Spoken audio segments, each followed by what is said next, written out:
xibaar suñu mbokk journaliste la fii ci RTS Thior maa ngi lay nuyu. maa ngi lay fay Papis am mbégte teew fii ci seen. di la gërëm ci sa teewaay di si ànd ak sama rak le garçon alors Pape Djibril ñu ngi lay nuyu di déwénit. maa ngi lay delloo mbaa déwénit nga gars yi si pour jàkkaarloo bi. baalu naa ñëpp baalu nga ñëpp am nga garantie que baal nañ la. maa ngi baalu daal. c'est l'essentiel alors merci mu nekkoon donc Pape Djibril ñu tàmbali waxtaan bi ni ngeen ko xamee moom mooy écho bi nga xamante ni moom la ñu saccagé maanaam attaqué leen ay ñaawteef yu doy waar ci bërëb taskatu xibaar boobule tas xibaar fii ci réew mi mooy prétexte su invitation Mamadou Thior di njiitu CORED alors Thior gannaaw ba ñu la nuyoo réaction bi ngay njëkk am en tant que njiitu CORED lan lañ si war a mën a jàpp. waaw Papis li xew ci dalluwaayu suñu naataango waa ECHO te Cheikh Oumar Ndaw jiite ko ñaawlu la ñun CORED d'abord topp ci nag li ñuy wax CAP mooy CAP moo ëmb bépp kuréel boo xam ne dafay yëngu ci wàllu tasum xibaar moo tax sax ñun ñëpp tase nañ fa ci talaata ji heure bi nga xam ne ci lañ gars yi ñëw foofu dal ci seen kaw pour marquer affaire bi wane suñu méttit parce que di loo xam ne si dëkk boo xam ne lépp a ngi jaar yoon war ñu mën a nangu nit di dem ci daluwaayu tasum xibaar di def naka sudul noonu ba mën a génn dem yoonam. loolu ñaawlu nañ ko ba fu ñaawlu yem def nañ fa déclaration boo xam ne mën nañ cee dool si kanam wax si vraiment li ñu namm nguur gi def ko ci mbir mi parce que tey quand même yoon jot na si mbir mi te loolu aussi ñu ngi koy rafetlu waaw ci wàllu li nga xam ne noonu la mbir miy doxee bi affaire bi am ay dem ba léegi. waaw alors seetlu bi moom mooy lii du guléet luy faral di am la ci presse bu Sénégal très souvent alors laaj bi nag moom mooy est-ce que laaj bi ñetti pàcc la benn bi est-ce que taxawaayu journaliste yi ñoo sooke wala teewaayu nguur gi moo manqué wala askan bee amul benn respect ci presse su Sénégal. waaw xam nga ñetti laaj yooyu sa mën nga koo ëmb fi nga xam ne foofu lañ tegoon journaliste quand même boo xoolee 2000 ñu ngi fi woon Papis. bi alternance 2000 di am. liggéey bu mucc ayib bi ñu ci def ñëpp rafetlu ko vraiment. nit ñi def si xat si seen tànk tubay jël ay risques yu ngand pour élection yi jaar yoon élection premier tour deuxième tour ba gis ngeen bi Abdoulaye Wade falo 2012 itam ki fi nekk bi muy falu ñu delloo mbokk sa boy ba donc ñun am nañ taxawaay bi war mais boo xoolee quand même atum 2010 ba léegi ni nguur yi fi jóg nekk du fa nekkoon bi Abdoulaye Wade ak nguur fi nekk tey nit ñu saytoo dafa tey xel parce que misaal bi rek mooy si code de la presse bi tey ñëpp d'accord nañ ne quand même am na lu rëkk-rëkk yu bëri yoo xam ne avancé moo am wala recul. quelque part damay naan recul. parce que xam nga nit dañ koy ñemee wax. parce que code de la presse di loi boo xam ne loi bu baax a baax la. li taxoon ñoom ñu bañ ko woote temps Abdoulaye mooy dépénalisation. maanaam yéenewuñ ñu. dépénalisation ñoom compréhension bi ñu ci amoon.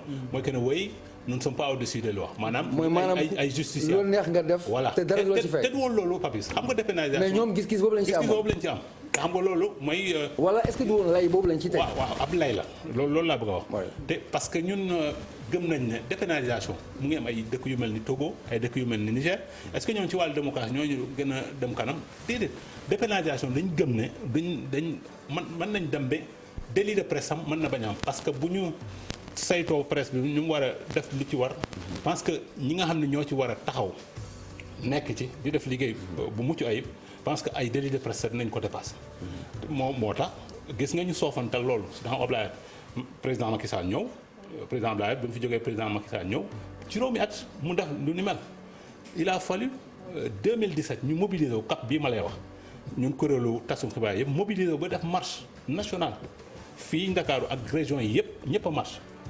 guleet nag est-ce que marche du amaat non loolu dàquñu ko dàquñu ko parce que fii mu toll dañu sës parce que voté nañ loi boo xam ne nee nañ loi bu ñu indi ngënal la te loi bu ñu indi ngënal la même bu dee am na ay rëq-rëq yoo xam ne même ko nañ ko si yenn tëralin yi mais li ngënal yi moo ëpp donc loi boo ko voté 2017 juin 2017 ñu ngi août 2020 ñetti at ñuy xaar ay décret d'application mais loolu ñun dañuy dem ba gëm ne quand même ñi ŋànk nguur gi tey gëdd bi war ci wàllu presse amuñu ko joxuñ ñu ko parce que gëm nañ ne ñoom loi yi nga xam ne moom moo leen ñor ñu ngi koy voté di def décret d'application di ko appliquer tey ku nekk naan wéy ñoo def lii noo def la te moo ne loi boobu mën nañoo may ñu jubbante yu bëri ba léegi ñuy xaar décret d'application je pense que xaar bi dafa yàgg te dañu xaar ba xaati. léegi Thior bu fekkee ne dañuy imputer responsabilité bi c'est à quel niveau c'est-à-dire ndax presse bi comme ni ko Papis waxee ndax presse bi moom moo desee def ay jéego ngir gën a waxtaan ngir mu am wala ndax ci assemblée nationale def nañ li ñu waroon def ñoom wala ndax président de la république ci boppam moo amul yéene presse su Sénégal accompagner li nga xam mooy démocratie Sénégal. non assemblée nationale def nañ ko war mooy wote loi bi. def nañ ko président promulgué ko. ba mu ko wotee juin 2017. juillet na ko promulgué. donc li ci des mooy arrêté d'application arrêté bi ministre bi ñu ëmb mooy ministre communication moom moo koy jox. dana si arrêté yooyu commission nationale carte de presse. tëral lañ ko ba mu waroon a commencer tàmbali liggéey bi corona bi moo ko xaw a nasaxal mais installé woon nañ commission bi ki nga xam ne moo bokk ci yéen di Daouda Mine moom moo ko jiite donc arrêté yooyu ministre bi def na ci jéego li ci des mooy décret yi loolu njiitu réew moom moo koy jël donc foofu la takkee te loolu wax nañ ko waxati ko ñaan ko vraiment mu signal ñu décret d'application parce que dafa jot loi boo toogee di def ay ñetti at boo moytu say am na disposition yoo xam ne dañ koy commencer dépasser parce que di loo xam ne jamono day dox te tey loi bi boo ko xoolee muy code de la presse bi quand même ci wàllu nan nga nekkee journaliste nan nga ci duggee ak ñi fi nekk nan lañ leen di ràññaatle def nañ ci ay jéego yu rëy mais mën nañ ko appliquer parce que décret d'application ba léegi président Macky Sall signé wu ko. man kay li ma bëgg a laaj mooy kan moo ci amul intérêt finalement. maa dafa mel ni li nga xam ne mooy ni presse bi di doxee peut-être moo leen arrangé nguur gi parce que wax ji nañ koy wax mu leer peut-être moo leen arrangé parce que précariser presse bi maanaam mu nekk si bër boo xam ne du set maanaam moo leen arrangé parce que man mënoo gëm quand même que ñu toog ñetti at yoo xam ne loo xam ne daf ñuy jëmal kanam ñu war koo mën a jëmmal parce que dafa am solo bu décret bu ñu ko appliqué woon dinañ def ay jéego yu rëy parce que am na beneen chantier bu ñuy xaar mooy chantier loi sur la publicité parce que boobu aussi chantier bu ñu ñor la te ndeysaan ki fi jógee bu yàggul Babacar Touré commencé woon nañ ci liggéey bay xalaat parce que loi boobu dañ ko war a càmbaraat tey ci wàllu publicité gëm nañ ne am na bu ñu xoolaatee càmbaraat loi bi dinañ dimbale ci lu bëri organe surtout presse privée bi parce que organes yu mel ni ay RTS ay Soleil ay APS dinañu dem ba peut-être nguur gi xaalis bi mu fay dugal mu gën a takku bu ko defee ñoom publicité bi nga xam ne moom lañ ci doon jël ñu wàññi part bi nga xam ne moom la ñoo doon jël bu ko defee presse privée bi gën cee gis boppam. alors Thior si justement si aspect boobu li ñu war a xoolaatee l'aspect publicitaire mais est-ce que dina mën a nekk lu yomb par exemple par rapport ak suñu réalité ici au Sénégal bu ñu xoolee ne RTS ak presse privée bi qu'on le veuille ou pas qu'on l'accepte ou pas dafay am très souvent une rivalité terrible commercialement à tout égard loolu naka lay war a mën a nekkee finalement. waaw mais xam nga on n'invente rien. Presse service public bi boo demee RTI Côte d'Ivoire mooy maanaam suñu naataango yi fa nekk comme RTS bu Côte d'Ivoire mais état bi dañ leen di financer jox leen xaalis bi war fële boo demee CRTV bu Cameroun ay milliards lañ leen di jox ay une vingtaine de milliards par an mais loolu RTS amagu ko maanaam li ñuy jox doyul muy RTS muy APS ay Soleil donc nguur gaa ngi ñuy jàppale gaa mais des na te moo taxit bon RTS bu langaamoo ci lëf bi nga xam ne nguur baa ngi koy jox te demul wutal publicité boo moytu du ñu fay seeni salaire. est-ce que au-delà de la subvention tamit par rapport ak média d'État yi bu fekkee ne ñoom la ñu bëgg a waxtaanee est-ce que amul tamit à ce niveau là problème de gouvernance ci média d'État yi par rapport ak lii tax ñoom ndaxte bokkuñu privé bi nga xamante ni xëy na donte amee na délégation de service public waaye ñoom nag dañ fay nekk ngir askan bi yëpp ndax jàpp nañ ne l'impôt yi ñëpp moom moo ci dugg. est-ce que amuñu tamit problème de gouvernance ci côté boobu. waaw xam nga même li nga xam ne mooy code de la presse bi. ambition yi mooy que ne même li nga xam ne noonu la média d'état ñooy mais man du may bëgg sax ñu wax média d'état man média service public lay wax. parce que comme ni nga ko waxee askan bi lañu fi nekkal. te man loolu laa gëm. donc même bu fekkee ne réalité bi média d'état la. waaw bu dee peut-être réalité bi média d'état mais man loolu laa. yow ci loolu nga bëgg ñu dem. waaw non man loolu laa gëm. moo fay dugg di chaque matin di fa liggéey. loolu laa gëm je suis dans un média de service public je ne suis pas dans un média d'état. parce que loolu aussi bon question de personnalité question d'indépendance d'esprit. C'est important. Donc ce qui fait que gouvernance bi mën nañ koo poser. Peut-être te waxoon nañ ko ci par exemple code de la presse bi même ci choix bi ni ñuy tànnee ñi koy jiite. loolu mën nañ poser ko ci code de la presse bi parce que boo jëlee dëkk ba ni Bénin référence bien que talontemps yi nasaxal na yu bëri ci wàllu démocratie bi mais dem naa fa demati fa bu ñuy tànn ki nga xam ne mooy jiite par exemple équivalent RTS da di loo xam ne ñetti tur la ñuy joxe donc njiitu réew mi après moom mooy tànn ci ñetti ñooñu ki nga xam ne moom la foog ne moom moo gën parce que loolu embarras du choix boobu loolu aussi da di loo xam ne ay proposition parce que ci média détail foofu Papis boo xoolee wax na ko léegi def méngale un peu ci régime première alternance bi mooy avec le président Wade ak le président Macky Sall côté boobu aussi mën nañoo wax ne gis nañ ci peut-être ay genre recul parce que buñ ko joxee ay nit yoo xam dañu bokk ci parti présidentiel bi ñoo xam dañu encarté ñoo xam sax dañu am dombo tànk ci biir parti bi. des politiciens. ci ay politiciens alors que boo xoolee su Abdoulaye Wade ñee jiite woon kër yi même bu fekkoon ne doon nañ ko def c'était subtil c'était amoon na benn intelligence bi doon nañ gis yenn saa yi ay figure de l'opposition dem ñu tijji leen. RTS ñu dem ci émission yi dem Soleil dem APS wala yooyu mais loolu dañu gis ne léegi dafa mel ni est-ce que du ñi ñu ko jox ñu dénk ko cette fois-ci est-ce que dañu franchir benn ligne rouge boo xamante ni waruñu fa woon a egg mooy dénk ko ñoo xamante ni nag dañoo am coloration politique bu fës. waaw mais xam nga loolu am na njiitu réew moo def choix bi maanaam teg fa ñooñu ngay wax ñi nga xam ne dañu far am carte fu seen APR.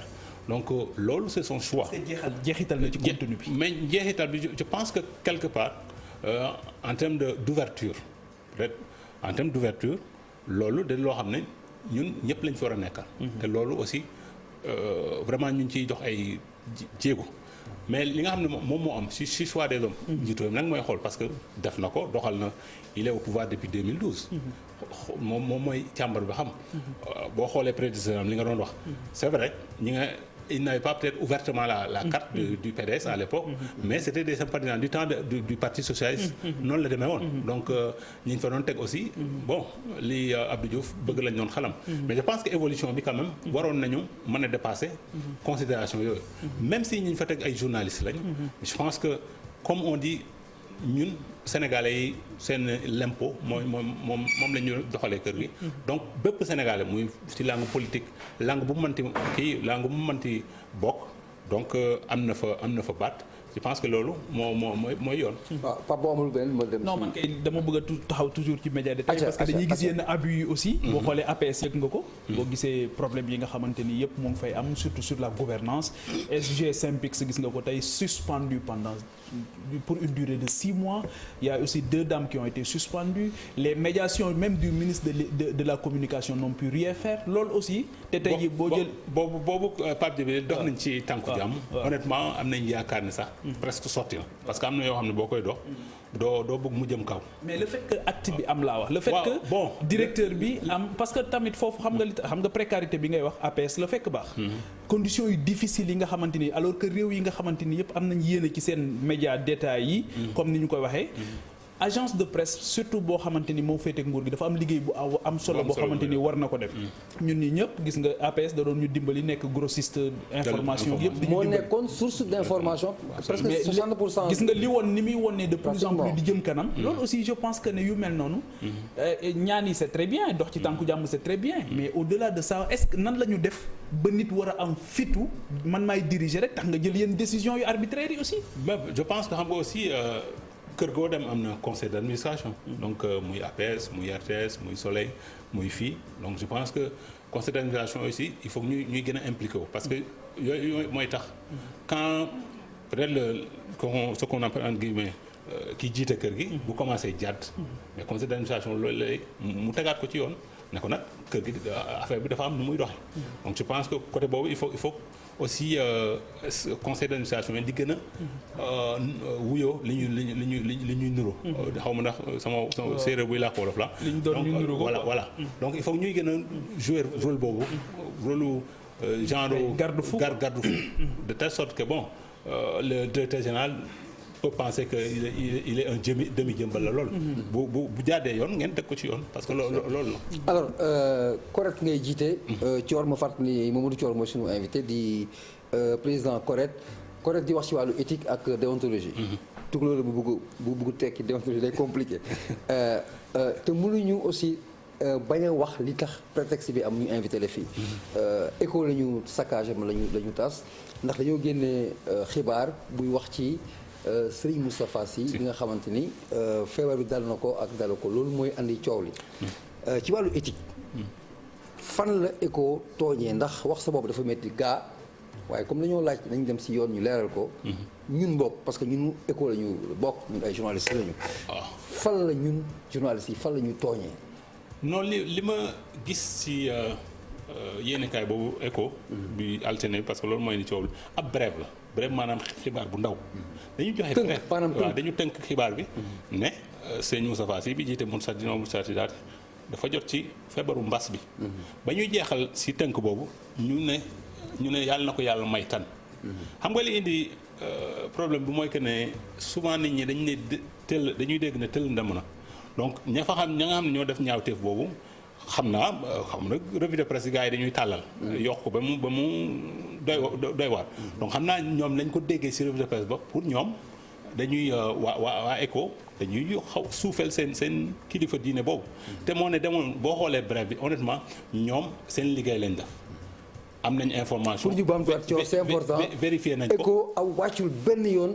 charte yi nga xamante ni moo ko tënk ci wàllu journalisme ci wàllu tas wàccul benn parce que ni mu mel Papis kii di nga nangu ne sëñ Moustapha Sy c'est un homme public. donc un homme public pense que fii amul genre ils n'ont pas trahi genre dossier médical am ak yooyu dire que il a le Covid. je pense que c'est une information. gëw ma ne loolu dañ jàdduñu yoon. peut-être bu ñu defoon commentaire wax naka su dul noonu ci bref bi mbala ñu def beneen genre journalistique yokk ci loo xam ne seen yoon nekku ca booba dañ leen koy wax. parce que aussi ñun ragaluñu mais li ñu gis honnêtement mbir mi jaru ko woon. amaana ñi nga xam ne ñoom ay taalibe dañ gëm ne ñu sës ci sëñ bi ñoom ñoo ko def seen déggin moo desandi waaw. li ma jàpp mooy ça nous rappelle aussi las ak 24 heures chrono ñu leen saccagé woon li ma jàpp mooy amul kenn koo xamante ni yaa ngi def sa liggéey ñu ñëw war a utiliser violence pour yàq sa jumtukaay liggéey ak liggéey boo mën di def muy médecin bi muy magistrat bi muy vendeur à la sauvette bi muy ki yor pousse-poussam amul kenn koo xamante ndax buñ la tooñee ci réew justice am yeneen kuréel yoo xamante ni ñoom ñoo fi nekk pour delloo nit ñi ci yoon bu fekkee ne wàcc nañ ko parce que kenn ku ci nekk mën nga def erreur. mais lenn warul mën a expliquer une violence man loolu mooy bu njëkk bi. beneen bi aussi mooy que la justice aussi ay jusqu'au bout def liggéeyam bu boobaa dinañ xam ndax ñu bokk foofu ñoom ñoo ko def wala ndax ñi ko def bokkuñu foofu. ak ñi ko def aussi lan mooy seen motivation loolu mooy beneen bi aussi mooy. yu mel noonu liñ ciy ragal li tax bu amee ñu war a alerter te ñëpp war a jóg wax ci mooy lu ne mën na cee xew ndax imaginez bu résistance amoon. ba ñu fekk fa nit. wala ñu fekk fa nit heureusement bi ñu fay yegg. wala ñu fekk fa nit xam nga kon lu nekk mënoon naa xew. donc yu mel noonu su amee lii am solo rek mooy loolu moo tax institution yëpp dañoo war a jouer seen rôle. y compris la justice surtout la justice parce que tey justice rek moo mën a dalal xelu ñëpp wax ñi ko def. ak lu tax ñu def ko te loolu mooy tax ñëpp am ci le cœur net su boobaa kenn ku ci nekk lañ la war a teg ci daan ñu teg la ko ci daan facilement bu fekkee ne dañu war a fay ñooñu aussi ñu fay leen. alors Thior ci même question bi dañuy jàpp ne dañuy wax Sénégal dafa bëri waxtaan dialogue. masla yenn saa yi très souvent mu dal ci loo xamante ni dafa jege wàllu diine. te ñu it fàttali parce que du situation du métti ba nga fàtte que ne taxawaayu kër diine yi ci réew mi. ñoom du ñu tooñ lu comme ni ñu koy waxee mun na benn genre excès de zèle quelque part mais à l'origine ñii yor pouvoir religieux bi en général du ay nitu fitna au contraire léegi correct dan lay surtout parce que dafa am aspect judiciaire ak benn bu ci tegu xëy na lan mooy vision wala perspective bu correct ci dossier bi waaw li nga xam ne moom la ñu njëkk a rafetlu ci wàllu mbir mi xewee ba léegi section de recherche dugg na ci mais enquête bi avancé la lu bu baax a baax donc je pense que comme c'est souvent secret de l'enquête moo tax duñ ci mën a xuus mais xam nañ ci lu bëri donc dinañ am ay information ci semaine bi ci wàllu ñi nga xam ne ay suspect lañ parce que ay suspect lañ leen wooye mais pour tontu ci sa laaj bi pense que c'est important souvent lii bu amee njiitu diine du ñu sax yëg. ay fanatiques ñoo xam ne dañu wuyoo ñoo xam ne sax à la limite dañuy gàkkal seen der parce que boo ko defee bu dee sëñ bi mu nga tëdd hôpital. xam nga kooku soxlawul coow ci jamono bi. te yónneewul tamit waaw ku ko ñaanal mu jóge ci kii boobu rëq-rëq boobu. moom la gën a soxla je pense que taalibe yi loolu lañ war a gën a bàyyi seen xel. te bu ñu foog ne souvent mooy parce que lii dugguleet Pape Djibril mu ko doon wax. en 2007 si élection. présidentielle bi Abdoulaye di faluwaat rappelez-vous ak ñoo xam ne dañu sosoon rek si ndem si yàlla Cheikh Béthio fii lañu attaqué Mermoz ay journalistes tout est ñu faat bakkan mais boobu sax peut-être bii moo koy tane parce que boobu ña ko def kenn avant presque kenn jàpp leen donc fourage daal di xëddeen donc loolu dafa am solo mais jéego yi nga xam ne mën nañu koo def mooy dem waxtaan ak ñoom mooy kuréel yooyu mooy njiitu diine yooyu parce que defoon nañ ko par exemple. est-ce que aujourd'hui correct am na déggoo wala déjà début de contact entre famille religieuse yi wala. non loolu famille yi ko ñu def ñaawteef bi. loolu bu ñu koy def c'est dans le cadre de la CAP parce que aujourd'hui mbir mi CAP moo ko jël mooy coordination bi nga xam moo ëmb bépp organisation bu yëngu ci wàllu tasum xibaar donc mën nañ ko loolu nañ ci waxtaan parce que defoon nañ ko bi ñuy laata wootee bi nga xam ne code de la presse bi. dafa tagatembe avant ñuy def marche bi dañu defoon tournée dem seeti njiitu diine yi. je me rappelle dem si yàlla Abdou Aziz Sy Junior moo ñu dalaloon. fële Sidi Maktar. donc ñu dem seeti la waxtaan ak ñoom. donc pour xam nga dañu xam rôle bi ñuy joué si dëkk bi. dem seeti njiitu jàngu bi ñoom ñëpp seeti nañ leen waxtaan ak ñoom. ba yàlla def si saafara ñu mujjee adopté code de la presse boobu donc loolu da loo xam ne. ñooñu mën nañ leen a bédd si réew mi parce que dañu am solo looy def génn leen ci rek boo moytuwul loo ci am ndax. et puis foofu li tax mu am solo mooy la prise en charge aussi de l'information religieuse su fekkee mën nañ ko waxee noonu. wala information bi nga xamante ni dafay laal pas-pasu nit ñi. sensible information sensible dafay intégrer c'est vrai que journaliste bi dina am toute la liberté. par rapport au traitement de l'information waaye dafay laaj beneen responsabilité aussi boo xamante ni bu kawe lay nekk boo xamante ni souvent bu dee. saytu bi ci war yëpp am na avant information bi di génn yu ci bari paramètres yu bari war nañ ko mën a jël en compte pour jàmm mën cee am ba nga xamante ni di nga joxe information bi sans pour autant nga laal pas-pasu nit ñi parce que en réalité pas-pas aussi dafa sori ci doomu aadama te souvent question bi simple bi ngay posé mooy quel est l'enjeu finalement qu'est-ce qu'on perd et qu'est-ce qu'on gagne en donnant cette information là. waaw mooy lan la ci askan mooy responsabilité mooy ça revient à la responsabilité. parce que information boo ci mënti gis souvent quand tu es face à une information da ngay xool ndax jar na ko. résultat. est-ce que ça vaut la peine de brûler un pays. parce que si tu brûles un pays. yow nga nekk ci réew ma est-ce que doo ko fekke de. ba pare leneen li aussi Thior mooy les dégâts même collatéraux. parce que jamonoy mbas bi ñu nekk. bu ñu fexee ba mbas mi. nekk tawat yoo xamante ni tawatu kersa lay nekk ba kenn une maladie honteuse boo xamante ni bëggatuñu sax kenn yëg ne am nga ko. mais nit dina ko am. nekk kilifa njabootam ne ko doo dem faju ji. waaw ñu téye la sa kër ba nga faatu. mais loolu si wàllu communication bi quand même. gis nañ ci ay rëq-rëq yu bëri. la stigmatisation la parce que loolu ci communication moo ko indi dès le départ nañu présenter maladie bi. après les gens ont voulu se rendre mais c'était trop tard. ak ni ñu daan dem jëli ji ko am corona. amate tout un quartier. je pense que am nañu ko wax mais choléra moo gën a en termes de truc moo gën a grave foofu. ni muy manifesté woo te bon te la koy jox sax moo gën a ñàkk solo. voilà salte nga koy amee c'est 10 000 fois plus rapidement plus mortel que mbas mi. donc mais gis nga les gens l'ont intégré donc c'est dans la com. je pense que y a un ami qui me disait juste avant may ñëw mu ne il faut qu'on fasse des campagnes d'IEC. c'est ça information éducation communication. parce que dafa am solo. am na fu muy toll yooyu yëpp c'est dans la stratégie. et finalement la question relative à l'existence même de CNEPS parce que ñoom aussi loolu mooy seen liggéey. mais IEC dafa am solo. dafa am souvent on ne néglige. mais c'est des forats yoo xam ne ça permet de libérer la parole. et d'arriver à convaincre les gens. la ñuy dem plus rapidement en une phrase. est-ce que parce que dama sous-titré à l'image liberté de la presse rêve ou réalité. Thior est-ce que c'est une réalité dans ce pays où on est en train de rêver. non xam nga ndar sootul ci benn bés liberté de la presse ñun ñoo koy xeex ba mu nekk. ba pare téye ko waaw. parce que aussi am na nu ñuy gisee liberté de la parce que dañuy yàpp liberté de la presse duñ ko mos a am c'est-à-dire ñun ñooy am fulla wan ne lii ñuy def ñu ñor. On a choisi ce métier là donc ni ñeneen choisir faire la politique ñii defi koom ñeneen ñi defi leneen ñun presse la ñu choisir te moom la ñu gëm. donc ku ko nasaxal tu nous trouveras sur ton chemin.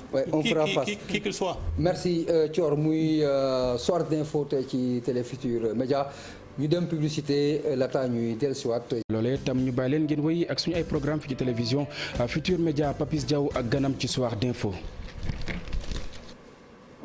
jërëjëf Cheikh Diop ci xibaar wolof yooyu ci Futurs Médias ñuy nag wéyal soir d'info ak sunu gan gu njëkk di Mamadou Thior di annoncé ne après journal bi ci wàllu français daañu dalal ki nga xamante ni moom mooy directeur général bu ONAS di yëngu ci wàllu assainissement fii ci réew mi. alors Mamadou Thior comme ni ñu ko waxee journaliste RTS nekk président CORED. ñuy fàttali nag prétexte invitation moom mooy li ñu dal ci kaw yéenekaay bi di Écho gannaaw ba ñu annoncé ne sëñ bi Moustapha Sy feebar mas bi da koo dab ñu nag continuer ko waxtaan bi jóge ci loolu wax ci li nga xamante ni li ñu koy waxee Thior kuy xaram bi si jaay ñu wax ci sunu biir ndax temps bi tuuti moo ci des alors dañuy faral di wax di jooytu di ñaxtu di yaakaar di am ay doute ci wàllu précarisation ci yi nga xamante ni moo am aujourd'hui ci wàllu tas xibaar ci réew mi yow lan nga ko gisee ak lan moo ci sa taxawaay. xam nga kii ñu dal ci kawam Cheikh Oumar Ndaw suñu morom la. si beneen yéenekaay la nekkoon mu góorgóorlu ba mën na demal boppam ba créer organe am employé ay Sénégalais leen fay. xam nga ñooñu ñiy def ñaawteef boobu loolu de loo xam ne dañuy nasaxal wàllu ñi nga xam ne.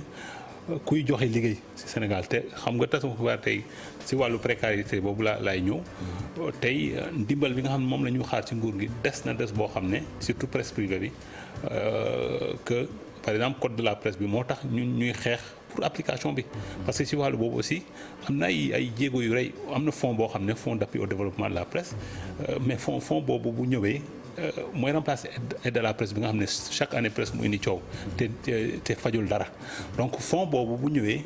milliards yi lan moo koy faj lan est-ce que une fois corporation bi parce que le constat mooy dañuy ñaxtu personne n'est d'accord ci ni ñuy defee aide à la presse pourtant elle est là mais finalement lan lañu proposé corporation bi état bi pour ñëpp gis seen bopp finalement mooy fonds bi ma la wax mooy fonds d'appui au développement de la presse fonds boobu day am conseil d'administration day am kuréel yu koy doxal mu leer nañ boo nekkee koo xam ne bëgg nga yëngu ci wàllu kii da ngay dem foofu ñu abal la bu dee ay milliards nga bëgg loo xam ne di nga ko mën a kii ñu garanti la ci banque bi nga mën a def li nga war a def parce que aide à la presse bi ay millions la des fois ay 10 millions la yow ci at bi koo xam ne quand même da nga war a def fay ay salaire ak yooyu fajul dara donc moo tax ñuy boo gisee ñu ci xar suñu tànk dañu bëgg presse bi quand même ñu gën ñoo wekk gën ñoo respecté parce que métier bi ñuy def du métier caaxaan saa yu ñu juumee kenn duñu may dara saa yu ñu defee lu baax gongo la ñuy wax duñ ko sax